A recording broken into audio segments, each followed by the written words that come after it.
मो भाषा तो भारी बढ़िया मो पखाड़ कंसा आहुरी सुआदिया कृषक मनर प्राण अटे से श्रमिक मानक धन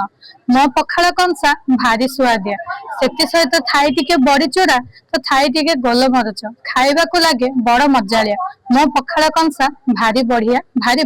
पखाळ मोर माटीर गंध ओडिया मनर शांतिर बंध पखाळ मोर माटीर गंध ओडिया मनर शांतिर बंध गरम दिनर शीतल छाया पखाळ खाइले हृदय दिशे नुआ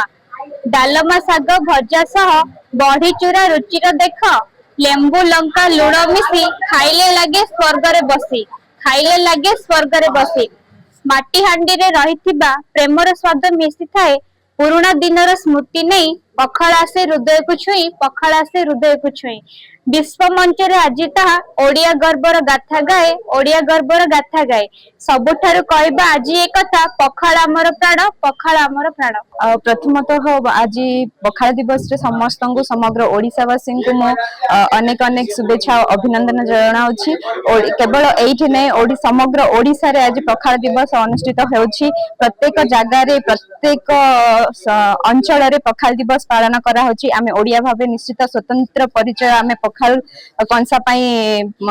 माने पाइछु एवं पखाळ होछि हमर एक पारंपरिक एवं सांस्कृतिक खाइबा जहा कि हमर महाप्रभु श्री जगन्नाथଙ୍କ पाखरे मध्य पखाळटा भोग लागे तेनु पखाळ कंसा होछि हमर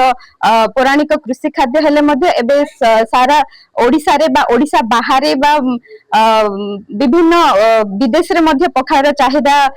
रहिछि बा बड़ बड़ रेस्टोरेंट रे भी मेन्यू रे पखाळ कंसा ऐड हेछि एवं समस्त पखाळ खाइबा को पसंद करछंती। पखाळर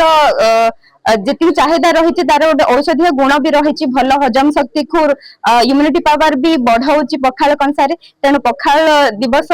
बा पखाळ कंसा होछि हम पई एक स्वतंत्र परिचय बा ओडिया भाबे हमें गौरव करबा उचित। तेनु पखाळ दिवस रे